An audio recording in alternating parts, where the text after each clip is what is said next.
Alrighty, here we are on the InfoWars. UK government mulling crackdown on free speech in pubs. Alrighty, let's get into it. Clause 20 of the Employment Rights Bill, currently up for vote in the British Parliament, would punish pub owners who fail to prevent patrons from offending employees with their political views, crude remarks, or outright harassment. Okay, so first off, some people are so woke that if you misgender them, they take a fit. So, how exactly is a pub owner going to prevent that? It's impossible.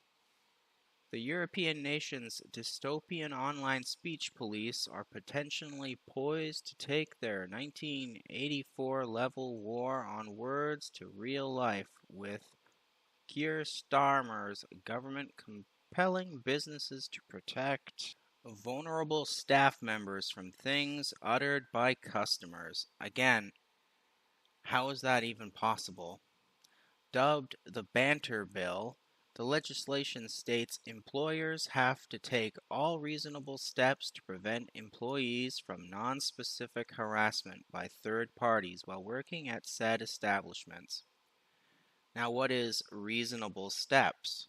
What's the businessman going to do? Put a sign outside the door saying, "Come in, order your stuff, sit down, don't say anything, because if you offend somebody, I'm going to be held responsible"? Essentially, businesses would be liable for what drunk loudmouths say in front of staff members if they feel harassed by the remarks. Again, when people are drunk, they say all kinds of stuff. So why would the employer be responsible for that? The UK's Free Speech Union says contentious political views could fall into the category of harassment if a woke employee were to take offense. Yeah, so if you have a conservative person talking to another conservative person, and what? The Soviet staff member gets offended and then holds the business owner up responsible? That's pretty asinine.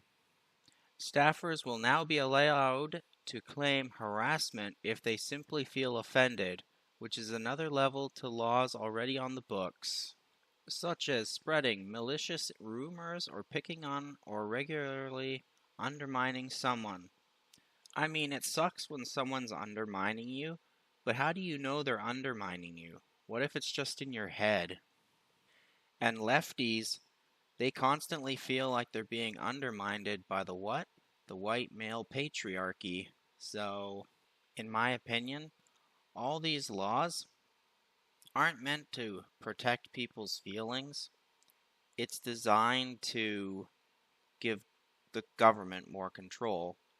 Because if you control what people say and people can't speak freely, that really hampers any form of organization. And where do people get together a lot and talk about things? Well, in the local pub. The New York Post joked the Orwellian bill could result in pubs forced to employ banter bouncers to reprimand the panter of those who've had a few too many. Or, what pubs are going to do, they're going to start screening people more so that they don't hire Soviets. Deputy Minister Angelina Rayner said earlier this week that landmark reforms will kick in within months. Americans should take heed that the slippery slope of restricting free speech can quickly move from the internet to the real world if the modern left is allowed to enact their authoritarian measures. I would say it's already in the real world. I've heard of people getting fired from their jobs for saying a bad word. So, again, it's already in the real world. Starmer said it best. Free speech for a very, very long time here. Had. Well, that's it for my thoughts on this article. Take care out there in Clown World.